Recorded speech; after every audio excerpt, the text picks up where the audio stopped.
Hi guys, welcome to my channel. Gilinski here, and today we're talking about Great Resignation.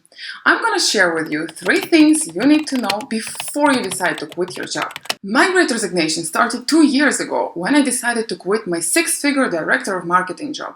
And today I've decided to share my journey so that you can learn from my mistakes and make the best choices. So let's go. 3 things you need to know before you quit your job in this Great Resignation wave. Let's roll. But before I even start, I want to say that on the day that I decided to quit my job, I was completely clueless of what awaits.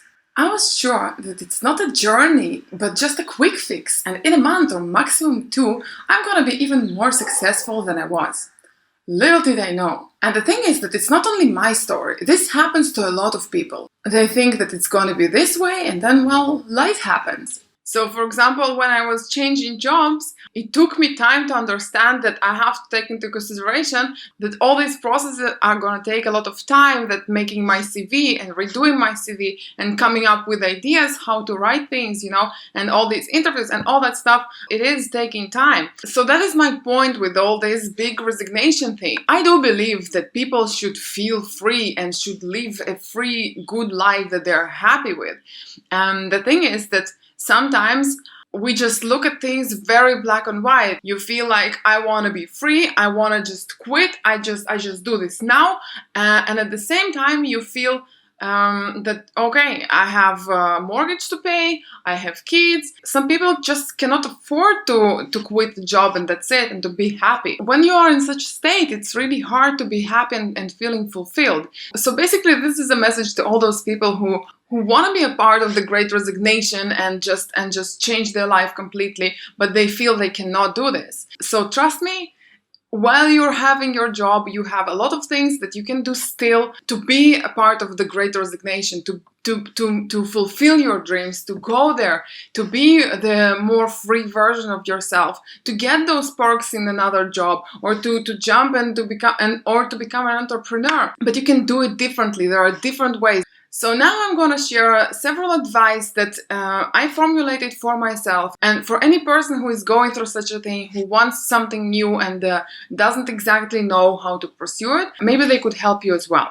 So my first advice is try to learn how to squeeze out everything from what you already know. And people are talking about it lately, about building all those courses and building a YouTube channel, building Twitter, building your social media, and basing it on basically, you can take one of 2 things. You can take the skill that you have at work, or something work connected.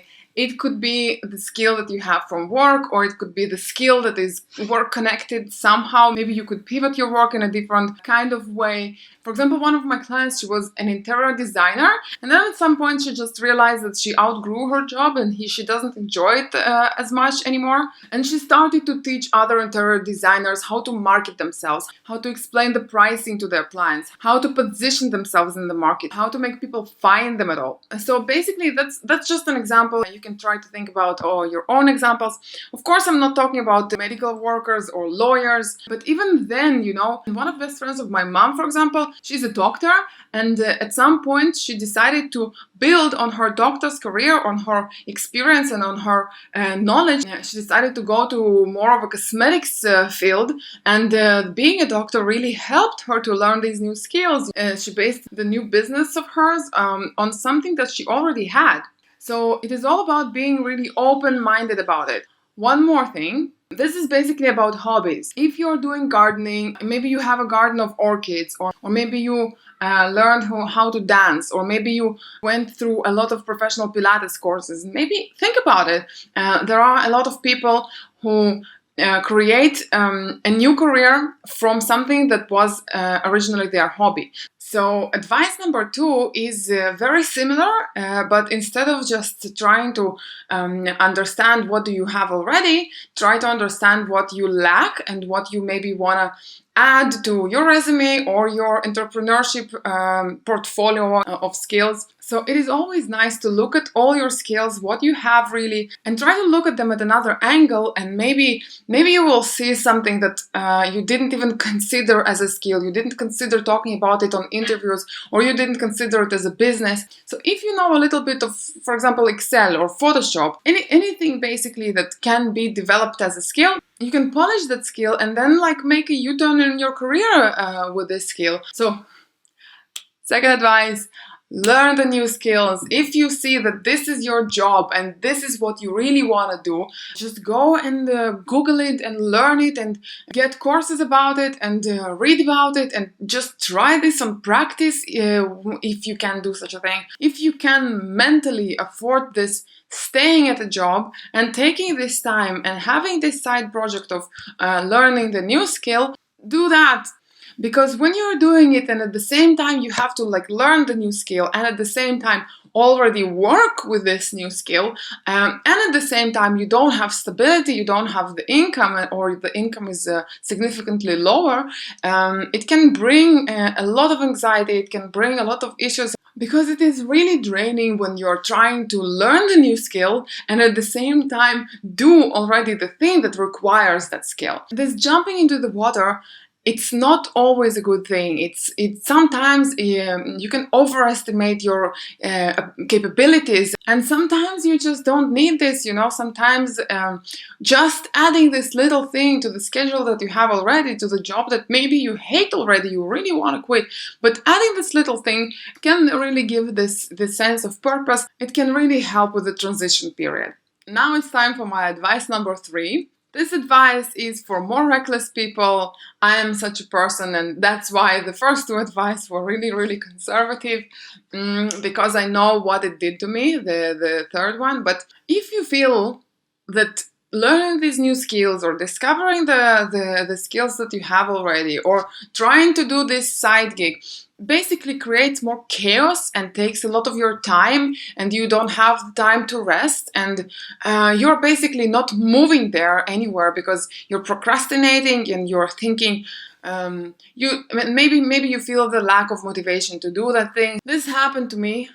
That is why I quit the job and the previous jobs and the previous jobs. I really forced my ex-bosses to fire me sometimes just because I hated the job and I just needed this push into that water.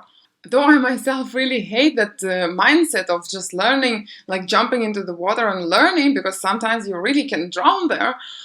I tend to do this thing to myself anyway, because otherwise it just doesn't work for me, because otherwise I'm just sitting and find myself doing nothing, and the time just goes and I don't do the thing, and I feel the lack of purpose, and I feel like the thing is not moving, and eventually I just lose my interest. Honestly, I don't even know what eventually, because at some point I just do everything to just say, okay, now, I'm doing this now.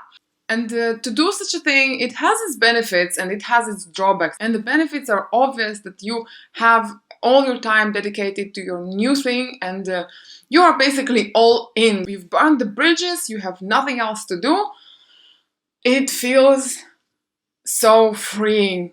Really, it feels amazing. And whether we're talking about, again, opening a business, or whether we're talking, and I did it a lot, I just quit jobs, as I just said, and writing the CV and dedicating all my time and all my attention and all the energy to this new, better thing. It always worked for me, really. Okay, if we're talking about benefits only, it did work for me really well. This is the way I built all my career. This is the way that I went through one job to another, and every time it was a significant increase in my salary, and it was a significant increase in all the perks that I was getting as well, and the responsibilities and the titles and all that stuff. I believe that all this happened only because I was completely and fully in the journey of, in any transition of that I was having. I really was all in. And people felt it. And when I came to interviews, I was very rarely coming from another job like tired and completely wearied off. And I was getting ready to those interviews really hard, and it took me a lot of time. And well, it does take a lot of time, getting ready to interviews and doing the CV and all of that stuff. It's a job of itself. So I was really focused on that one goal. And if, for example, I would be working in a company and sending, I don't know, 5, 10 CVs in the evening, and then answering something in the middle of the day next day, and then maybe having a talk or two, and then having one interview, like several interviews in a week, then when I was sitting at home and that was my only goal, instead of sending 10 CVs a day, I was sending 100 CVs a day, 50 CVs, 200 CVs sometimes per one day. And I had a lot of time to also prepare to interviews, and I had a lot of time to write down what I want to say, to plan what I want to say, to think it over, to think over the reactions of people. My mind was completely clear and not clogged with the daily tasks in another job. And I was thinking, and I was really thinking about why people react like that and like this in my previous interviews, and analyzed it, and I made conclusions. And it really helped me. That focus, that fire that you have when you have one thing to do, it is worth it, really. So when I'm talking about benefits, this is an obvious one.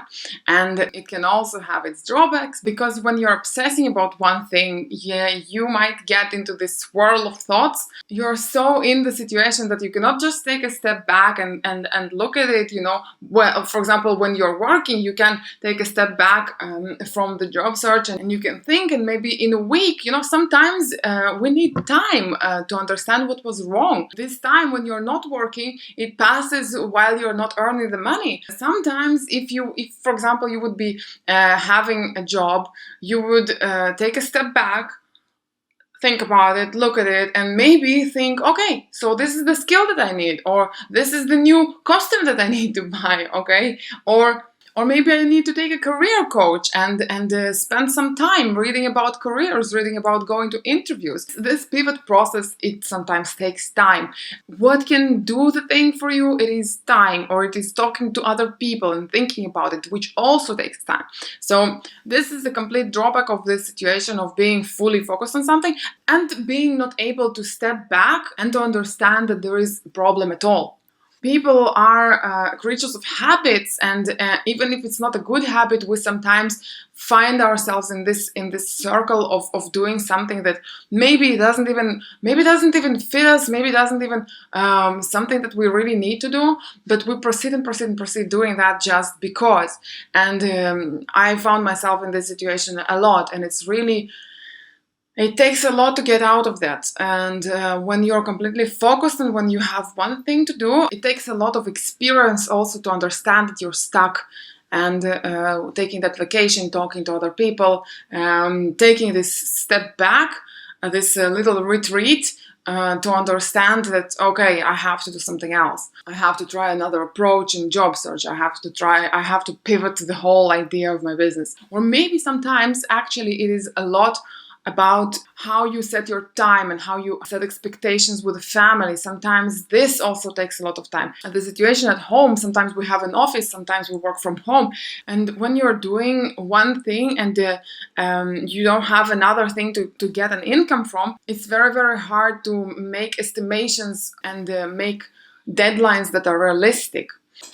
So if you find at least part of my advice useful, don't forget to subscribe to this channel, because I'm going to talk about these things a lot. Thank you so much for watching this video. Let's chat in comments. I'm super interested. So write me a few lines about it, and see you next week.